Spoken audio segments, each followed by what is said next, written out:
So the next thing we'll talk about is our vertical braces. So what we need to do is we need to get into a view to where we can see that.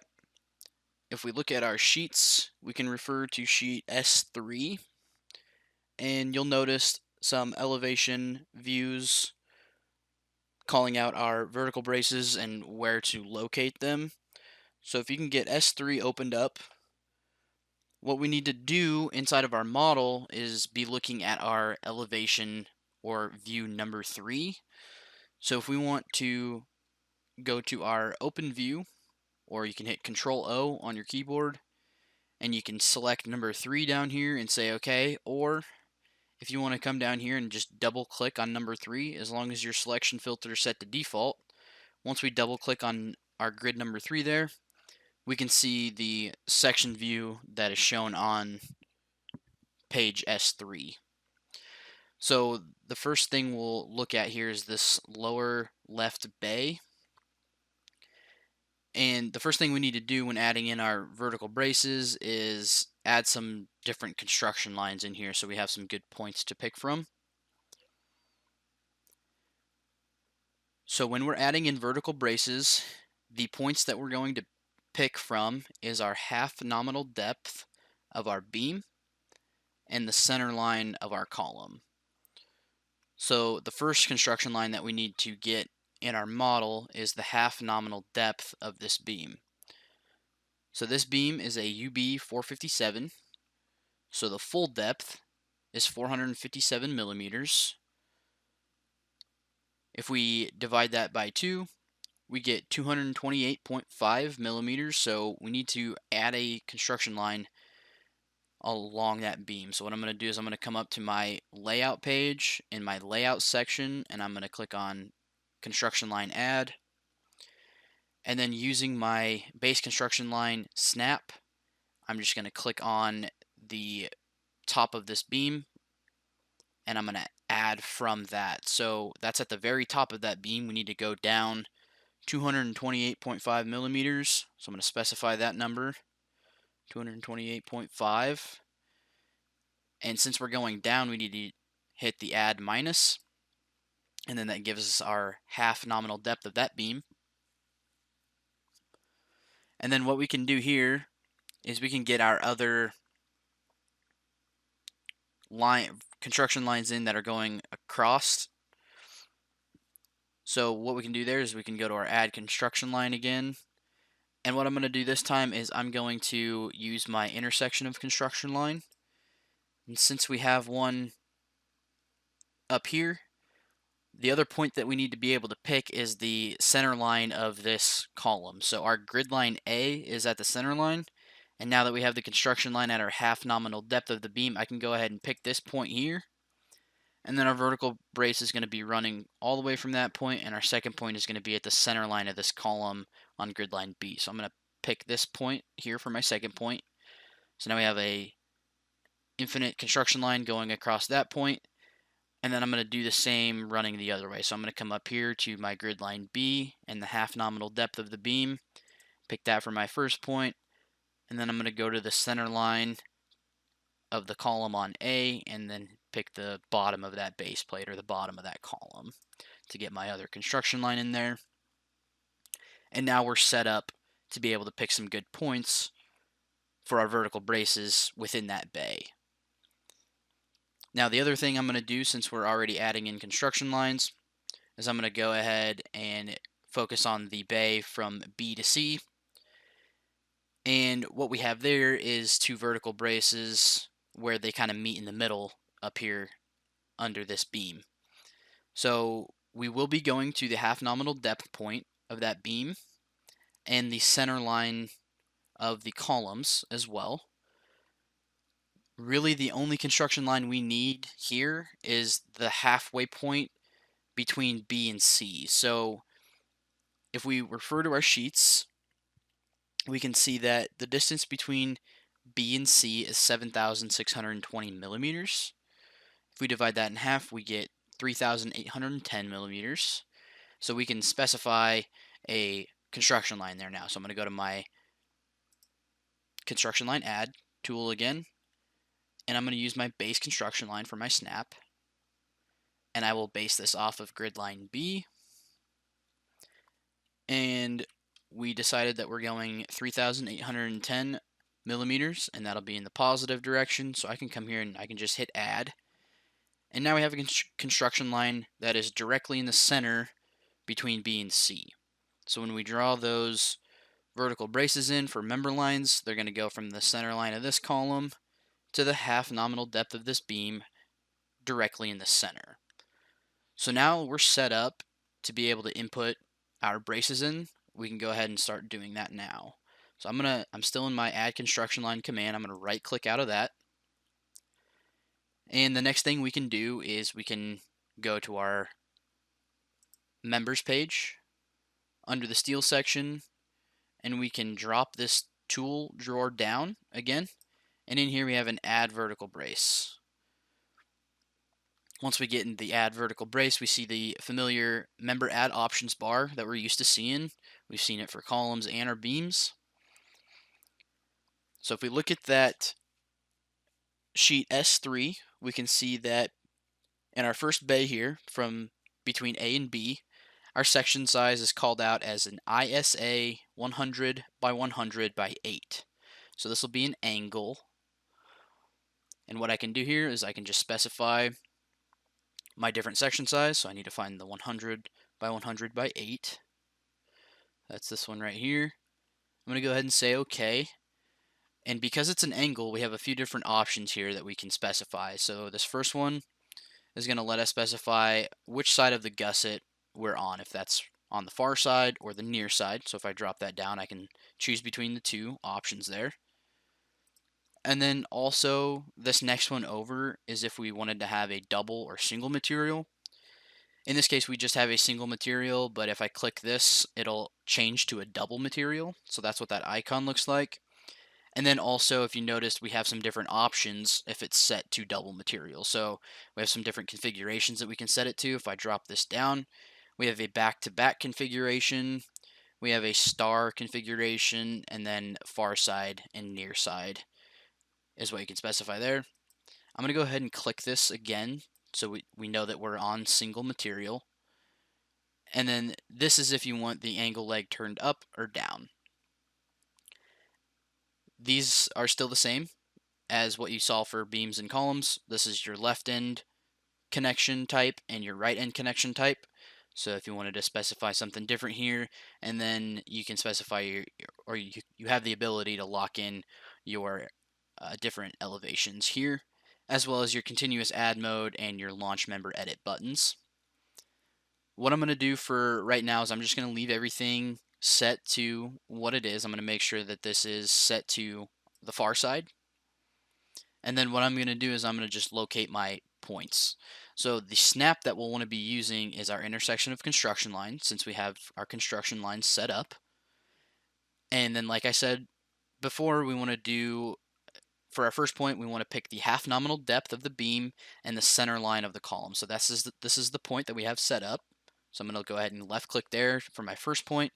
And then we're just going to the center line of the column at the very bottom here. So I'm going to go ahead and locate here for my second point. And you can see we have a vertical brace in there. And then for this second vertical brace that we have going in the upwards direction, the only thing I'm going to do, it's the same section size. I'm going to come down or come up here to the side of gusset. And instead of that being on the far side, I'm going to change that to the near side. And it gives you a little preview there. So because we can see the angle, it's showing us that that is on the near side. It's closest to us. What I'm going to do is pick the same points. So I have construction lines set up. I'm going to pick the center line of this column at the very bottom there for my first point. And I'm going to come up here and I'm going to pick the point that we have set up for us here at the half nominal depth of that beam and the center line of this column here. So I'm going to click there for my left point, for my second point, excuse me.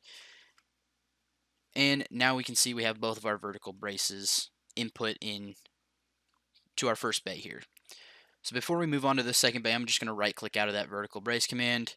I'm going to turn to solids. And then I'm going to come in here, I'm going to kind of zoom around or rotate around to show you what we have input in here. So the reason this works is because our angles, if you can see that, are back to back. And the way that we did that is through our member add options bar by specifying which we wanted on the far side and which we wanted on the near side. So those two member lines, they don't interfere just by simply specifying which side of the gusset they were on. So this front one is closest to us, and this back one you can see is on the back side of the gusset. So they don't interfere with each other, they're able to pass through and be put back to back. So what I'm going to do, since I rotated around, I'm going to open my view again, and I'm going to open number 3.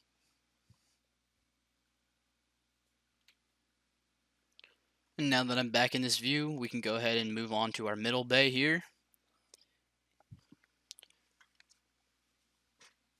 So looking at sheet S3, we have a vertical brace going from B to the middle of the beam here, and then from C, column C, to the middle, and they kind of meet in the middle here. So what we can do, since we got good points to pick from, is we can go ahead and get into our member add vertical brace, and we can specify our different section size. So what we got here, instead of angles, is an RHS 96 by 48 by 4.8. So what I'm going to do is I'm going to find that. So that's this one down here. Say OK. And then we're going to be picking the same points as we did for our other vertical braces. Being that this is a different material type, what we'll need to do is we'll need to come up here and specify what our long side is going to be. We want this to be vertical. And then we don't have any other options to specify up here since it's not an angle or a channel. And then we want to just keep our left side and our left end and right end connections on auto standard. And I'm not going to worry about the continuous add mode or our launch member edit. So once we have our section side specified and our long side set to vertical, we can go in here and pick our points. So I'm going to pick down here the center line of this column, and then I'm going to come up to our construction line that's running through the middle of the brace and the half nominal depth of the beam. So I'm going to locate my second point there. And then I'm going to do the exact same thing for the other brace. I can pick this as my first point if I want to, and come down here to the center line of this column, pick that for my second point. And now when I zoom out, you'll notice that because these two member lines are touching the same point and are within a certain distance, the system automatically creates a shared gusset plate between the two vertical brace members. So if I right click out of the add vertical brace command, I'll turn to solid, and now we can see that if I zoom in here and rotate around, both of these vertical braces are connected to the same shared gusset plate, and then they make their own connections to each of the columns using their own gusset plate.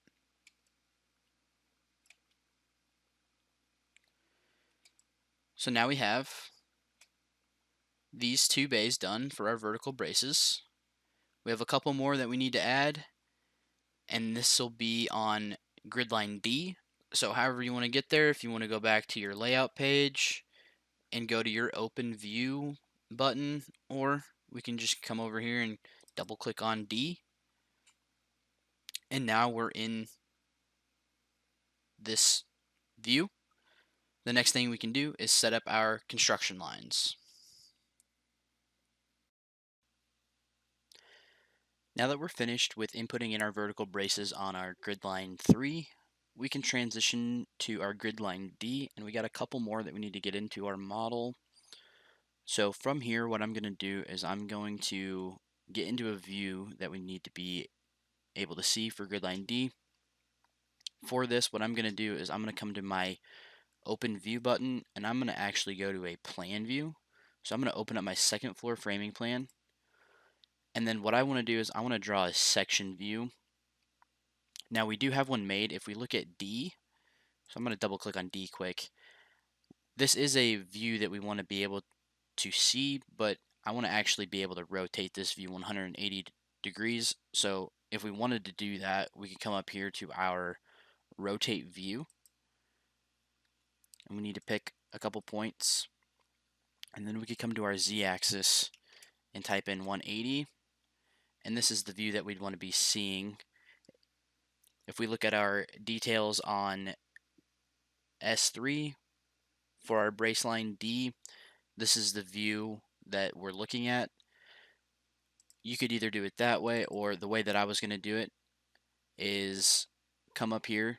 Once I'm in a plan view, come up here to my navigate section and click on my section view icon, and then I was going to draw in the direction that I want to see. So what I'm going to do is I'm going to pick from 1.9 to 3, and I'm going to go from top to bottom. And the reason I'm going to go from top to bottom is if I pick this as my first point here, if I go from top to bottom, I can see the arrow gets populated into the direction that I want to see. So it's looking to the right or to the east, which is what we want to see. If I would go from the bottom up, for example, the arrow gets pointed to the other direction, and I don't want that. So I'm going to go from 1.9 to 3, so I'm going to pick 3 for my second point, and then it's going to put us in this view that we are already seeing. So however way you want to get there is perfectly fine. So now that we're in our view, we need to add a couple more construction lines in so that we can have some good points to pick when we're inputting in our vertical braces. So if you take a look at our brace line D details, the vertical brace that's running in this upper bay is going from the half nominal depth of this beam down to the half nominal depth of this beam. And then we got a couple vertical braces in this lower bay here.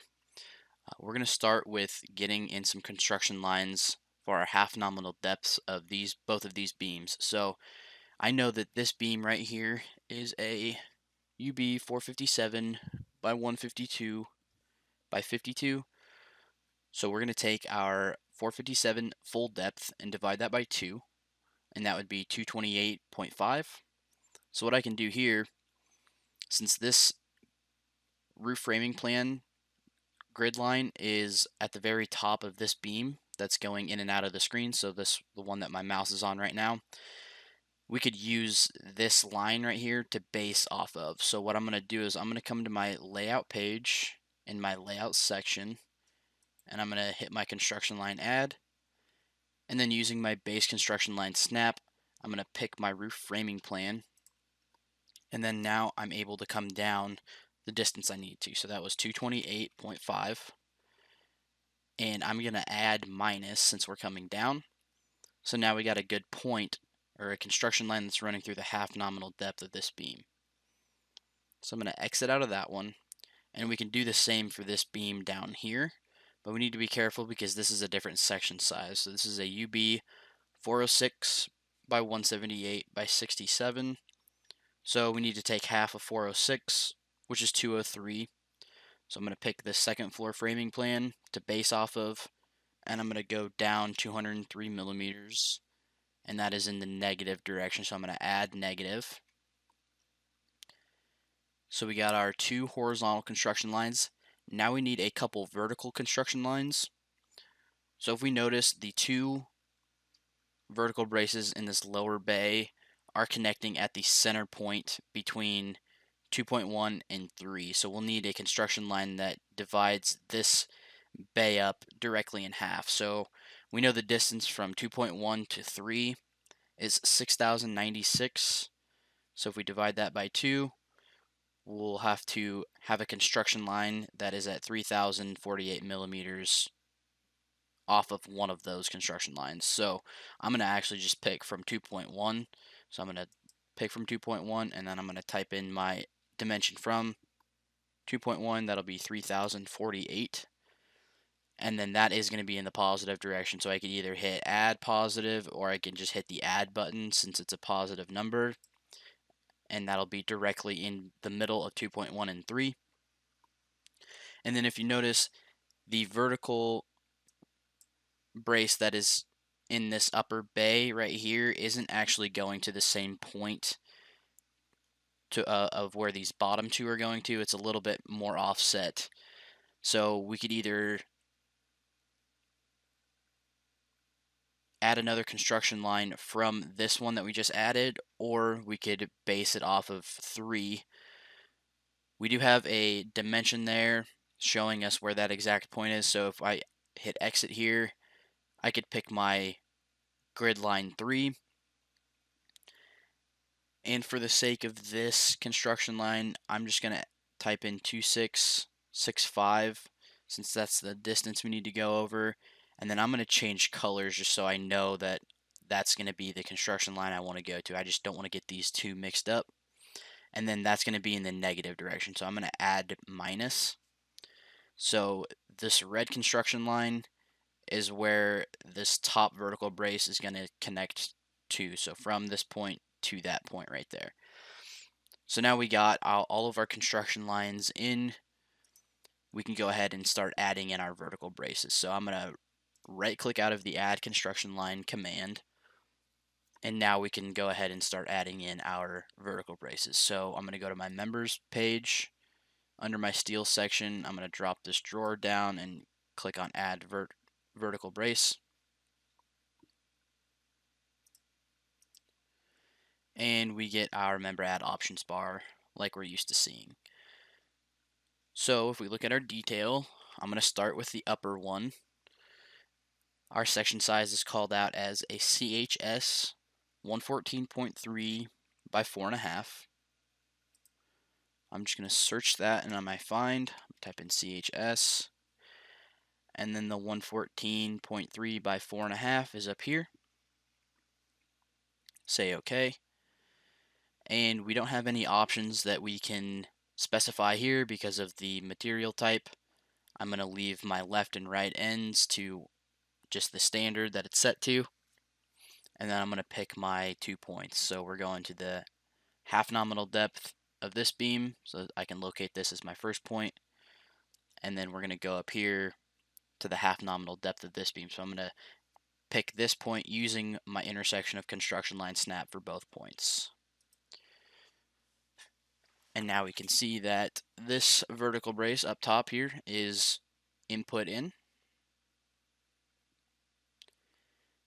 And now we can go to the bottom 2 vertical braces. We can specify our section size, so this will be an ISA 100 by 100 by 8. So I'm going to type in ISA and then find 100 by 100 by 8. So that's this one right here. I'm going to say OK. And then the only thing I'm going to specify for this is I want to make sure that my side of gusset is set to far side, which is already set. It's going to be a single material, and then everything else can be left exactly how it is up there. And then for my 2 points, I'm going to go ahead and come down here to the bottom of this column on the center line and pick that for my first point. And again, I'm using intersection of construction lines for my snaps. So I'll locate that for my first point. And I'm going to come up here to the half nominal depth of this beam and locate that. And then I'm going to use that exact same point for my other one. So I'm going to click there again for my first point. And then I'm going to come down here to the bottom of this column on the center line and pick that for my second point. And now when I zoom out, we can see that it creates a shared gusset plate for the 2 bottom vertical braces, just like it did on our grid line 3. So now I'm done with my vertical braces. I can right click out of the add vertical brace command, and then just so that we can see, I'm going to go ahead and turn to solid, and we can look at the vertical braces that we put in.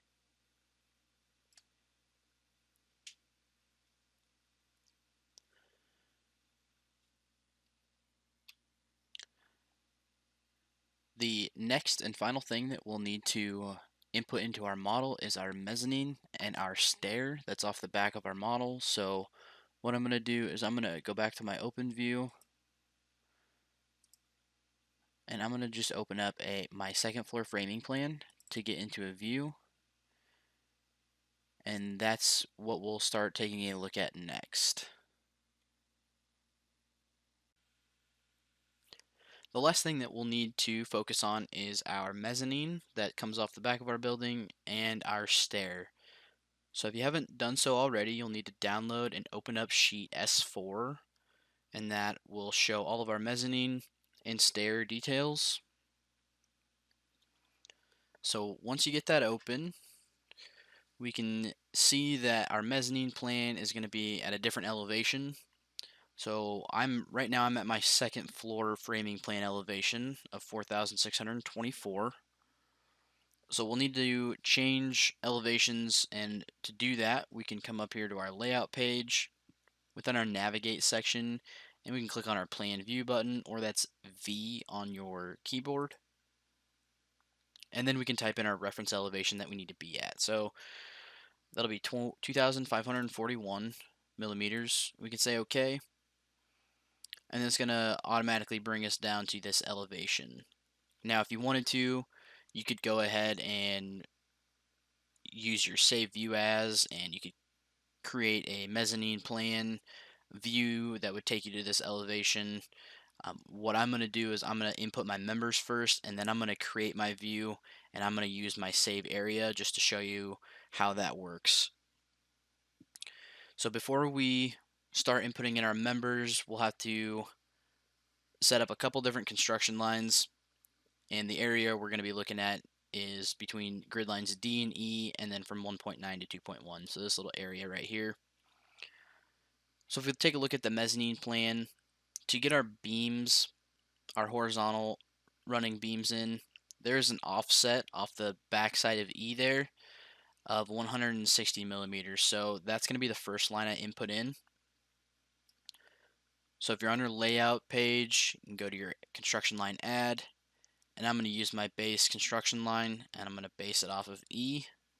And then I'm just going to go over 160, and I'm going to click add,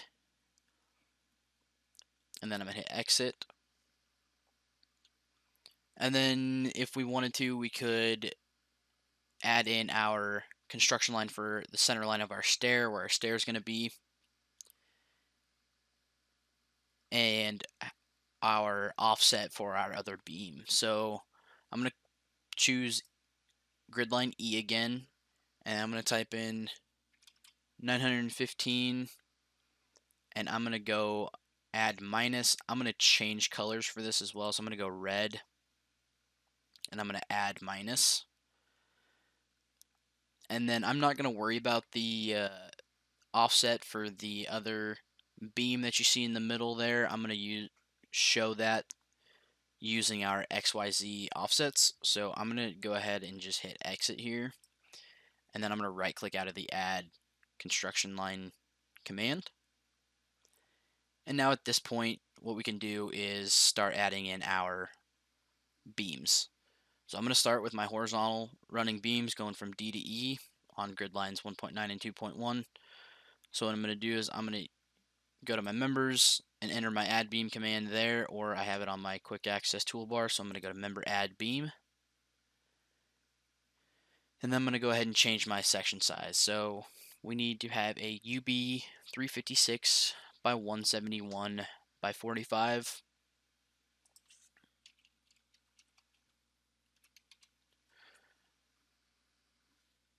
356 by 171 by 45. So that's this one down here. I'm going to say OK. And then I'm going to make sure that for both my first point and second point, I have my intersection of construction line snap turned on, so that we enter in at the correct elevation.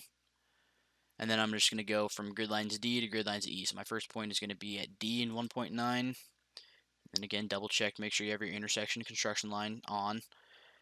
And then my second point is going to be this construction line that we added right past E. So that's our offset. And then 1.9. So I'm going to go just a little bit past E, and I'm going to choose that point right there. And then I'm going to repeat that command on grid line D in 2.1. So I'm just going to middle click here. And now we can see we have both those beams in there. So now we can focus on our vertical running beams. So we'll have to change section sizes. That'll be an NPB 200 by 100 by 25. So I'm going to come up here and browse again. And I'm just going to type that in. So NPB 200 by 100 by 25. So that's the one we need. I'm going to say OK. And then this beam is going to actually be on grid line E. So I'm just going to make sure I have my intersection of construction line snap turned on again. I'm going to go from 1.9 to 2.1. And then here's where I was saying we could have added in our other construction line for that offset. And if you wanted to do that, that's perfectly fine. And then you could have just picked your points. The reason I didn't is because I was going to show you how to use our XYZ offsets up here. So we can see on our details there that the other vertical running beam is offset from grid line E 1,829 millimeters. And it is to the left. So how we could do this is we could come up here to our X number, and instead of that being 0, we could type in a negative 1,829. And the reason it's negative is because we want to be on the left side of E, and we want to be going in the negative direction. So now if you notice, when I hover over this point, I automatically get another point locator off over here. So that is that negative 1,829 millimeter distance. So now what I can simply do is I can just pick the same points that I picked to input this beam in, but it's going to offset it. So I'll pick this one for my first point, and I'm going to pick this one for my second point, just like we did earlier. And now when I pick that, you can see that this beam gets input in at that distance. So it's just another way that you can use your XYZ tools to be able to get you a specified distance away from the points you're actually picking. So what I'm going to do is I'm just going to right click and exit out of my add beam command. And now what we can do is we can turn to solids. We can see the beams that we just put in. And now what I want to do is I'm going to create my saved view since I haven't done that already. And that was another different way I was going to show you. So we aren't on our members page right now. We need to go to our layout page. And what I'm going to do is instead of using my save view as, I'm going to use my save area button. So I'm going to click on that. And then if we look at our status line down there, it wants to locate an area to save. So what I'm going to do is I'm just going to highlight all of these beams that we just put in. And then it's going to bring us up our save view window that we're used to seeing. So now I can type in my erection view name. And for this, I'm going to use mezzanine plan. And then we can choose our different options down here. I'll leave it as a primary. I'm not going to mess with the drawing pen colors or the line type. I will make it for detailing since all of our other views are for detailing. Then this one will show up in that list as well. And then I can say OK. Now, by doing that process, we just saved that view as. We didn't actually change into that view. So right now, as you can see, I'm actually still on my second floor framing plan. I'm at the correct elevation, but I'm just on the last view that I opened. So to open that view, you can come up here to the open folder, and I can click on show for detailing. And now my mezzanine plan is there. I can go ahead and double click on that, and it's going to automatically take me to that plan view at elevation 2,541.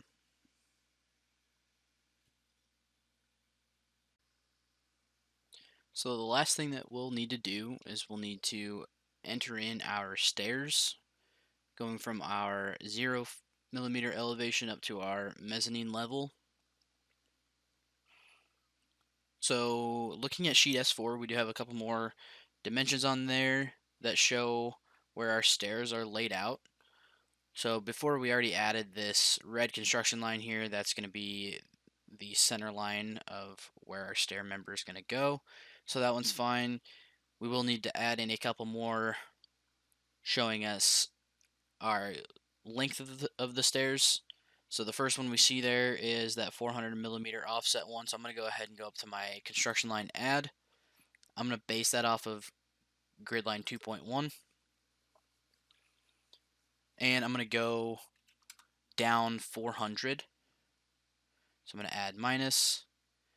And then the next one there for the entire length of the stairs is 3,541. So I'm going to type that in and I'm going to add minus again. So those will be the points that we'll pick when we're entering in our stairs. So I'm going to go ahead and exit this and right click so I can get out of my construction line add. And now we can go ahead and enter in our add stair. So you can find your stairs in the members page. Under the stair and handrail section, there is a member add stair. Or if you wanted to, you could hit F2 on your keyboard.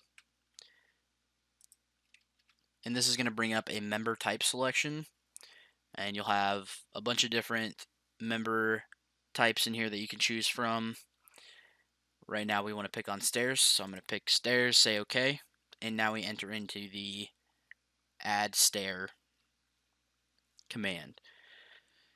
Now, since we were using our XYZ offsets from last time, you can see that the X is still using that negative 1,829 millimeter offset. And that's not what I want, so I'm going to go ahead and I'm going to zero this one out. What I'm going to do is I'm going to use my offsets again for our stairs, because our left or our bottom end of our stairs, which would be our left end, is going to be at elevation 0. And then our top end is going to be at our mezzanine level, which is 2,541. So right now I'm using my intersection of construction line, which is fine because we have construction lines set up. But for this first point, I actually want to go down to my elevation of 0. So right now, if I hover over this point, we see that my Z elevation is at 2,541. And I want to be at 0. So I'm going to actually just match that number. So I'm going to go negative 2,541. And now when I hover over that point, it says my Z elevation is at 0. So I'm going to go ahead and locate this for my first point. And then for my second point, I want to go back up to that 2,541 millimeter elevation. So I'm just going to clear my Z offset so it's back to 0. And now when I hover over my second point, which would be this point right here, it gives me my elevation of 2,541. So, and as you can see, it's giving us some information down there in the lower part of our screen. Gives us our horizontal nosing to nosing, our vertical nosing to nosing, our number of risers, riser height, and our tread. So now that I know I'm at the correct elevation, what I'm going to do is I'm just going to locate this for my second point, and our stairs are going to be in our model. And as soon as we enter in our second point, our stair edit window is going to open up. And in here, we actually do need to make some changes. First, I'm going to go through it. So I'm going to turn off some of these tabs so we can give ourselves some more room. And then I'm going to turn on some of these here so we can show you what's going on. So up top, you can see that we have some general settings here. You can change your sequence, what your drawing scale is, if you want it galvanized. And then also, as you've already seen me do, these windows are automatic. They are collapsible. So if you can click on those, or you can click on them over here in the tree to show or hide those areas. In the stair edit windows, it is a good idea to use these because it takes up a lot of room. So if you want to be organized with what you're seeing, it's nice to be able to use these tabs to turn on and off.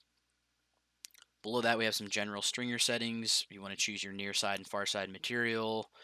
You want to change the grade, the surface finish. Below that, we have some tread settings.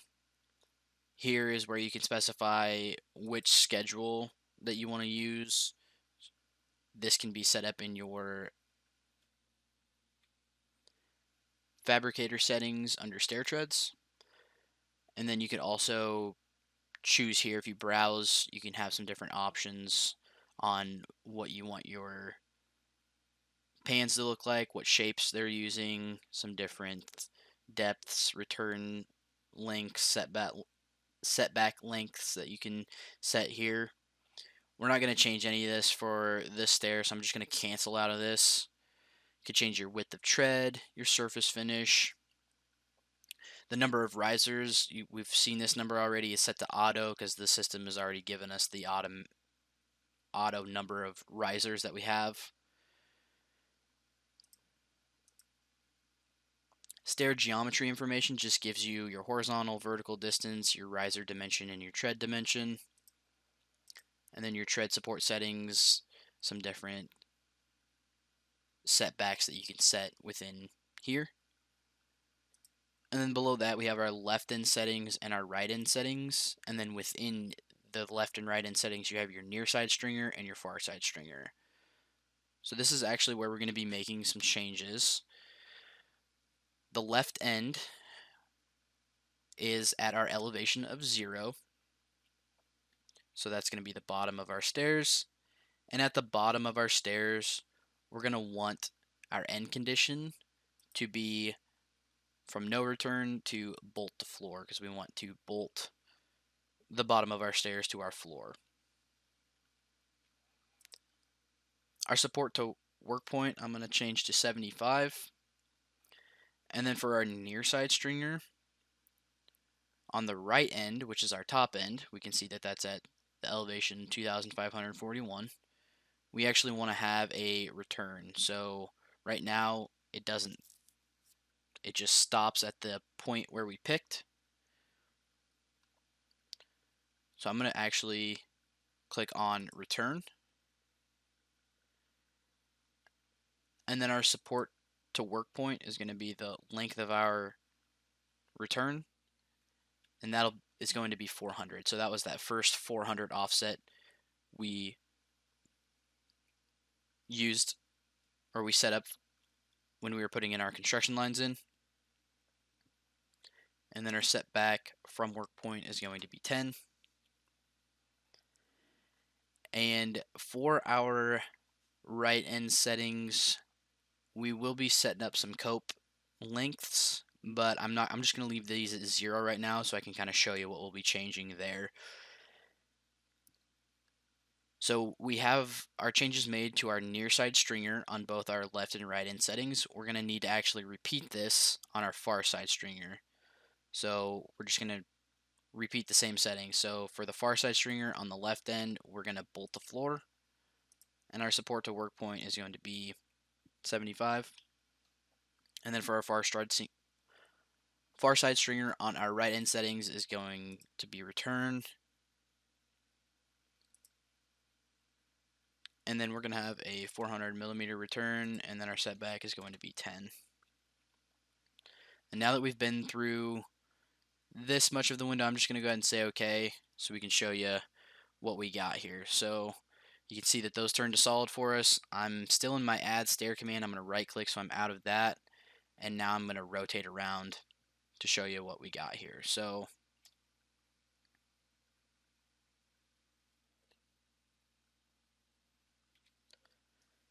as you can see here, we have some stringers that are pretty tiny on there. We'll need to increase the section size of those.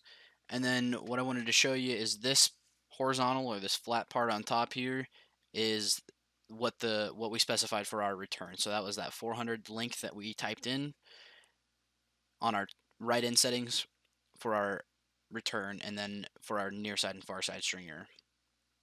So we can see that the top flange of this section size for our return is running into this beam.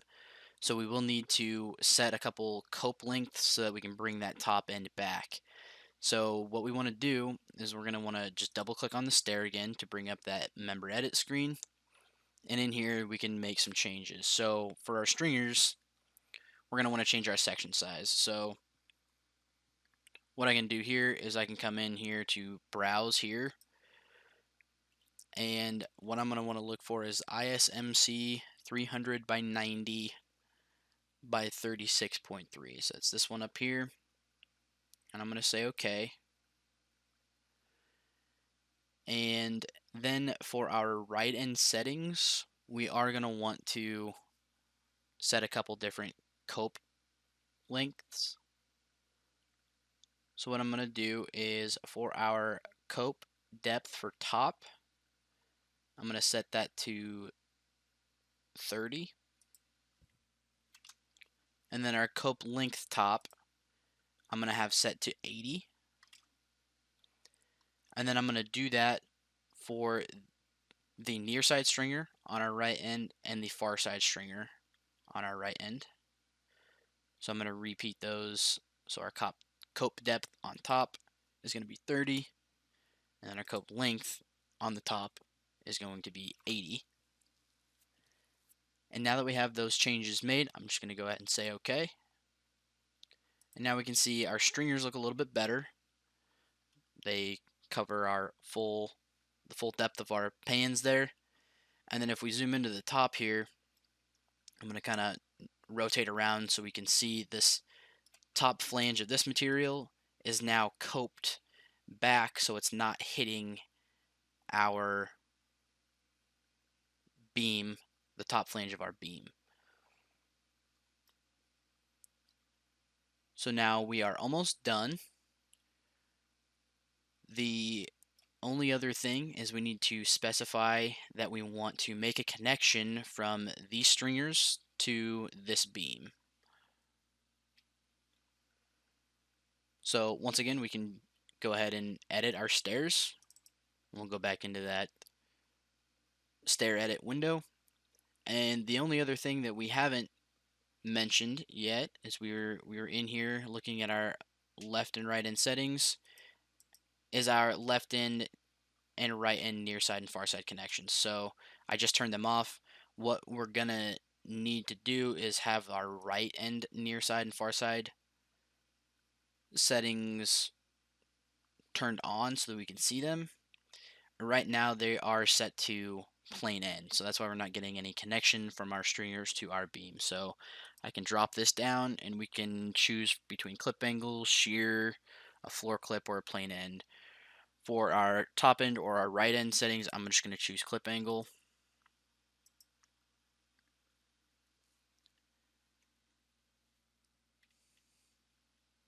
And then I'm going to go ahead and say OK. And now we can see, if we zoom in to the top here, we do get clip angles that are connecting our stair to our beam. And then the last thing I was going to show you, if I turn off my depth check here, is we don't have anything on the bottom where we wanted to bolt to the floor. So we could do that as well if we edit our stairs again. Instead of being on the right end of our stairs, we could highlight our left end. And for our connection types, we do have set to plain end again. We want to have floor clips. We can change that for both our near side connection and our far side connection. Say OK. And now we have clips bolting to our floor.